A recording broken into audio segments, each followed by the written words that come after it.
Friends, welcome back to my YouTube channel L Universe. Yay! Alright, apa kabarnya semua? Semoga selalu sehat saja di masa pandemi ini, dan khususnya untuk para pelajar dan mahasiswa masih harus terus semangat untuk kuliah dan belajar online ya, daring. Gimana dengan kuotanya? Masih aman? Ya, aku dengar banyak keluhan kayak gitu, kayaknya aduh gitu, ini kuliah online banyak banget modal buat kuota gitu. But anyway, aku jadi kangen masa-masa kuliah. Kalau kami zaman dulu nggak ada tuh ya sistemnya kayak gitu. Aku ingat salah satu dosen kami pernah bilang, kecuali kalau hujan batu dan kiamat baru nggak masuk kuliah, nggak temu muka kayak gitu. Jadi apapun yang terjadi, perkuliahan harus tetap jalan ya, harus tetap ketemu. But anyway, ya ngomong soal perkuliahan, jadi hari ini aku mau bagikan tips and trick khusus untuk mahasiswa. Penasaran kan ya? Jangan penasaran, karena ini udah aku bahas juga di Instagram pageku. Ya, jadi hari ini aku mau bagikan tips untuk 15 side hustles untuk mahasiswa. Hustles itu apa sih? Hustles itu adalah penghasilan sampingan, penghasilan tambahan. Nah, kayak kita mahasiswa ini kan ya jujur aja ya, kita kan masih ngandelin duit orang tua gitu kan ya. Kita dibiayain kuliah ya. Walaupun segelintir orang ada di luar sana, orang-orang hebat yang mereka biayain kuliahnya sendiri, kerja keras banting tulang sehingga bisa bayar buku, bayar SPP itu sendiri. SPP sekarang UKT ya namanya. Ya whatever lah ya. Tapi pastinya konten kali ini adalah untuk kamu yang suka bekerja keras dan tentunya mikir nih, gimana supaya aku punya penghasilan, punya pemasukan selain dari orang tua aku. Nah, kalau kamu adalah mahasiswa yang bekerja keras, suka menabung, tidak suka memberatkan orang tua, gak cuma minta duit mah, ya, kayak gitu-gitu ya, berarti konten ini tepat buat kamu. Oke, langsung saja. Karena aku berusaha membuat konten yang sesingkat-singkatnya, mari kita mulai dari nomor 1. Side hustle untuk mahasiswa. 1 itu adalah mendapatkan beasiswa. Nah, ini penting banget ya untuk kita para pelajar dan juga mahasiswa. Kita harus ada sedikit motivasi lah dalam diri untuk dapatkan beasiswa. Kan beasiswa ini ada banyak macam ya sekarang. Aku ingat dulu waktu aku kecil ya, aku sedih waktu itu karena aku nggak pernah dapat beasiswa. Soalnya dulu beasiswanya itu hanya kayak beasiswa bantuan kayak gitu kan, katanya beasiswa untuk anak yang tidak mampu. Nah, orang tuaku kan PNS, jadi I never got a chance to get the scholarship gitu. Dan aku tuh sedih karena sering kan baca buku kayaknya, oh kalau dapat beasiswa itu keren gitu kan. Maksudnya kamu dapat itu karena hasil kerja kerasmu, karena kamu belajar, karena kamu pintar, banyak prestasi yang gitu-gitulah. Nah, jadi aku dulu walaupun aku juara 1 terus, nyombong. Ya, aku juara 1 terus teman-teman dari kelas 1 SD. Kecuali waktu kelas 1 SMA kan aku kecelakaan 1 bulan gak turun sekolah, jadi aku turun ke peringkat 3. Tapi aku selalu peringkat 1 dari kelas 1 SD sampai lulus SMA. Nah, jadi walaupun kayak gitu aku nggak pernah dapat beasiswa gitu, karena ya dianggap orang tua aku mampu gitu. Itu aku sedih banget. Tapi pas kuliah ya aku bersyukur karena waktu kuliah itu ada beasiswa yang namanya PPA ya waktu itu di kampus. Jadi beasiswa untuk mahasiswa berprestasi. Nah, itu aku apply gitu. Dan puji Tuhannya dapat gitu kan.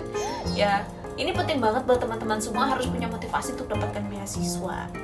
Entah itu beasiswa prestasi gitu kan, PPA kayak yang aku dapetin dulu. Terus ada juga dulu beasiswa BBM ya kalau nggak salah, yang katanya bantuan kayak gitu. Nah, tapi untuk beasiswa nih aku perlu ingatin nih teman-teman mahasiswa ya, jangan sampai karena kamu pengen banget dapat uang ya beasiswa itu kemudian kamu memalsukan dalam artian kayak gini.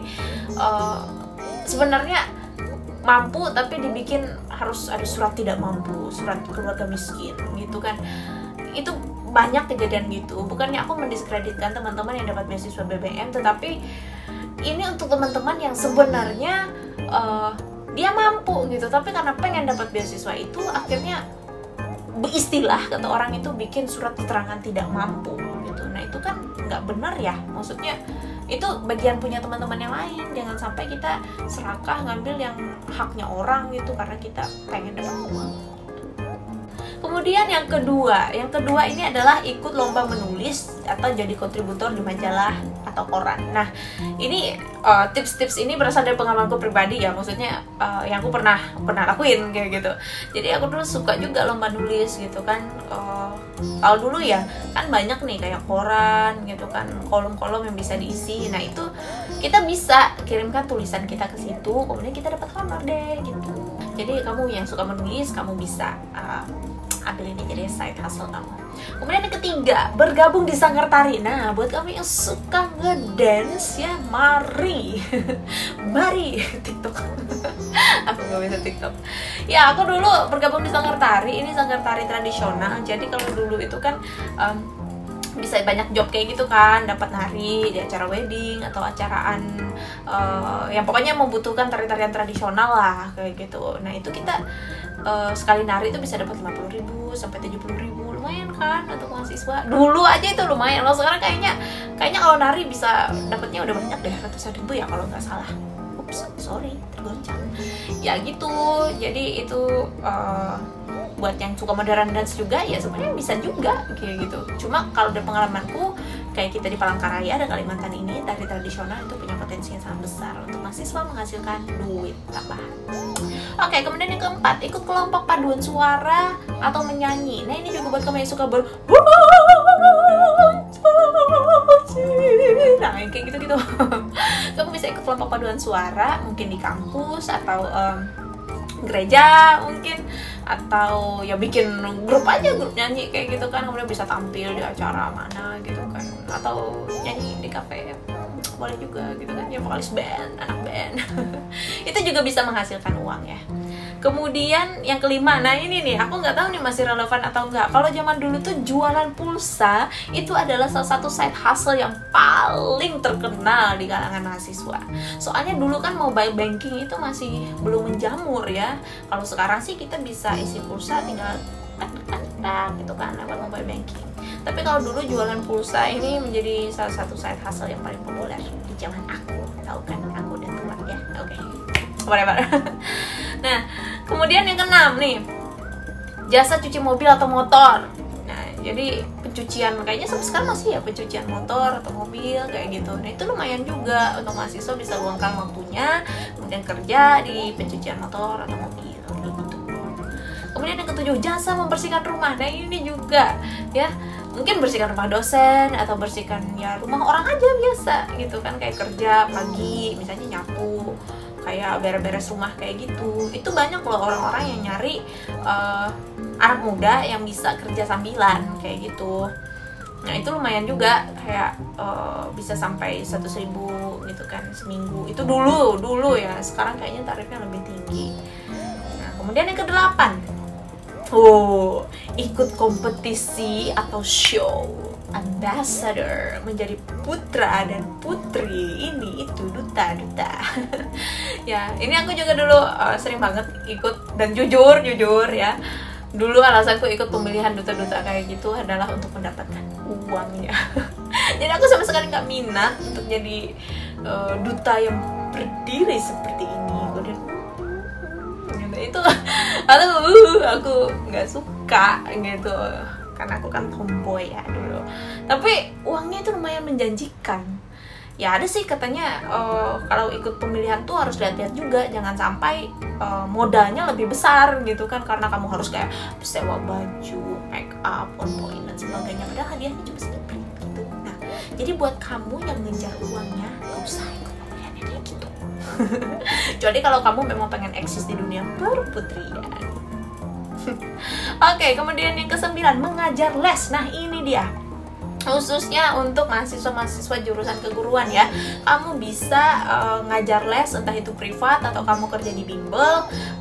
Itu lumayan, karena kan dapat ya gaji gitu kan, fee-nya lumayan lah. Aku dulu juga sering ini ngajar dosen juga dulu bahasa Inggris. Jadi ini akan sangat membantu buat kita yang butuh uang saku ya, walaupun cuma sedikit buat beli pentol kayak gitu deh. Terus yang ke-10, ini adalah bekerja di layanan catering. Jadi kalau dulu ada acara nikahan kan ada nih kan cateringan kan biasanya. Nah walaupun mereka udah punya tim, biasanya mereka juga nyari orang tambahan, misalnya buat cuci piring atau buat ngupas bawang, ya, kayak gitu-gitu. Oke, ya cerita aku tuh kayak sedih ya. Tapi kalau kita jadi mahasiswa ya gitu. Kalau kita punya motivasi yang kuat untuk dapatkan uang tambahan, ya harus kerja keras dan pede. Itu yang ke-11. Nah ini paling legend, ini aku bilang paling legend. Aku nggak tahu siapa yang sudah pernah juga melakukan ini. Jadi saksi penghitungan suara saat pilkada, guys. Jadi kalau pilkada itu biasanya setiap calon ini mereka akan punya orang yang akan jadi saksi untuk penghitungan suara supaya suara itu sah kayak gitu kan. Nah ini biasanya yang direkrut ini anak-anak muda, dan jujur saja beda calon biasanya uangnya beda. Jadi kayak aku dulu jujur ya, walaupun aku nggak memilih orang itu gitu, tapi aku jadi saksi untuk calon itu gitu, calon gubernur dulu kalau nggak salah sekitar 10 tahun yang lalu. Nah itu lumayan seharian ya di TPS gitu kan, ngelihat orang coblos, kemudian waktu dihitung kita di sana pakain nempel kayak gitu, terus udah selesai kasih uang gitu. Itu bisa juga jadi anggota tim kampanye loh, jadi tim hore. Aku juga pernah waktu itu jadi tim hore, lanjutkan gitu ya, lumayan dapat 50.000. Oke. Yang ke-12, jualan makanan dan kue. Nah ini aku yakin banyak teman-teman yang ngelakuin ya. Kalau sekarang mungkin kayak online gitu ya, tapi kalau kita dulu ya bahkan bisa bawa makanan atau kue itu ke kampus gitu. Kita bisa jualin harga 2.000, 3.000, 5.000, itu kan lumayan. Terus kalau bikin kue kayak gitu kan itu juga kayak di waktu luang kita kan. Maksudnya sebagai mahasiswa kayak malam kayak gitu kan nggak kuliah ya, daripada nongkrong nggak jelas, mending bikin kue buat dijual besok paginya kan. Kemudian ke-13, jualan kerajinan tangan DIY, do it yourself, kayak kotak tisu, bookmark, gelang dan lain-lain ya. Souvenir. Nah ini buat kamu yang punya kreativitas seni luar biasa, kamu bisa lakukan ini untuk hasilkan uang. Itu bisa dijual kayak ke dosen ya, mereka suka biasanya koleksi kayak gitu. Atau ke teman-teman kamu juga bisa kayak murah gelang ya kayak gitu kan, gelang persahabatan, Rahul. Jadi kucu-kucu tahe gitu, jualin ke Playboy kampus kan, ini gelang persahabatan bisa kamu beri untuk cewek-cewek gitu kan. Ya aduh ngalur saat. Ya intinya bisa gitu. DIY, produk-produk DIY itu kamu jual, itu bisa menghasilkan uang. Kemudian yang ke-14, mengisi survei online. Nah ini baru loh, maksudnya dulu ini nggak populer dan aku juga nggak pernah terlibat. Ada juga sih terlibat tapi nggak menghasilkan uang. Tapi ternyata sekarang di dunia digital ini banyak sekali platform di mana kamu bisa terlibat sebagai orang yang mengisi survei, kemudian kamu mendapatkan poin. Nah poin-poin ini nanti bisa ditukarkan sama uang atau hadiah-hadiah lain gitu. Dan sekarang aku ngelakuin itu gitu, karena kayak untuk ngisi satu survei itu kadang cuma 2 menit, 5 menit. Jadi kamu bisa sambil ngapa-ngapain bisa ngisi gitu. Jadi ini ada salah satu cara untuk make use waktu luang kamu untuk menghasilkan uang. Kan lumayan ya, walaupun cuma 1.000, 2.000, itu dimana lagi. Kalau kata mamaku dulu, walaupun sambil guling-guling di tengah jalan gak bakal orang ngasih 1.000, 2.000 gitu. Kemudian yang ke-15, ini juga legend nih, dari SMA ya, menghadiri seminar atau pelatihan. Kenapa? Karena selain kamu dapat ilmu, kamu juga dapat uang bensin. Jadi inilah dia ya 15 side hustle untuk mahasiswa. Mungkin ada yang relevan di kamu, ada yang kamu udah pernah lakuin, atau ada yang baru kayaknya aku mau coba, ya bisa. Tapi sekali lagi aku ingatkan, ini adalah pengalaman dari diriku di masa lalu gitu. Nggak tahu ya masih relevan atau nggak sekarang, tapi ini bisa jadi ide buat kamu untuk menambah uang saku dan juga mungkin untuk kebutuhan lain dan meringankan orang tua kayak gitu. Alright, jadi itulah dia untuk konten hari ini. Aku punya 10 detik lagi. Thank you so much for staying. Aku berharap semoga teman-teman semua bisa dapat ilmu dan ini bisa bermanfaat buat kamu, dan semoga kamu sebagai mahasiswa gak selalu makan meteor goreng sarden meteor garden. Semoga kamu sehat selalu, semoga kamu juga berhasil dalam perkuliahannya, dan yang pastinya gak sampai makan mie telur goreng sarden setiap hari karena berusaha irit. Aku kalau ingat masa-masa kuliah itu ya gimana gitu perjuangannya semua buat bayar buku diklat kayak gitu kan. Tapi aku bersyukur karena aku punya orang tua yang sangat mendukung pendidikan kami. Jadi kayak side hustle kayak gini itu hasilnya bisa buat aku kayak beli laptop gitu kan, kemudian beli handphone dulu bebe kemudian juga kayak beli baju-baju sendiri, baju kaos gitu kan, atau buat jajan. Nah kayak gitu, jadi orang tua mereka fokus untuk kayak membayar biaya pendidikan kayak uang kuliah, kemudian diklat dan sebagainya. Itu zaman dulu ya, nggak tahu sekarang masih terus diklat atau enggak ya. Yang pastinya kita harus belajar bekerja keras dari muda karena itu akan sangat berguna buat kita di masa mendatang. Oke, sekian dari aku, good luck and bye bye.